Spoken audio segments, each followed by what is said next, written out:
My number one team in the country, as it was to end the spring, is going to be Penn State. I'm huge on blueprints, folks. You know this. And in the last 2 years, we have seen the blueprint that goes out there and wins the national championship. That is an experienced team with an experienced quarterback with a lot of guys that come back. They spurn the NFL. They come back. There's a chip on their shoulder.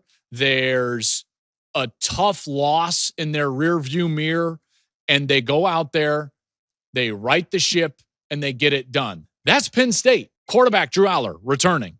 Both running backs, Katron Allen, Nick Singleton, back. 4 guys on the offensive line, back. You've got defensive players all over, including Dennis Sutton, back. They brought in 3 wide receivers. This was their major problem last year, is that their wide receivers were not close to good enough. They brought in 3 of them. They're all going to be solid. Kyron Hudson from USC, Trebor Pena, the all-ACC slot receiver from Syracuse, Devontae Ross, the all-Sun Belt receiver from Troy. All those guys are an upgrade. So now the big question is, can James Franklin get over the hump of those big games? They're going to have Oregon at home. They've got to go to Ohio State. They're probably going to play for the Big Ten title again. They're going to be in CFP games.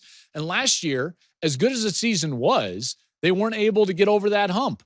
They didn't beat Ohio State. They didn't beat Oregon. Their 2 playoff wins were against SMU and Boise. Then they get beat by Notre Dame. So they're going to have to match up with someone that they are maybe not as good as or similar to and beat them, which we haven't seen from Penn State over the last few years. And that will be their question.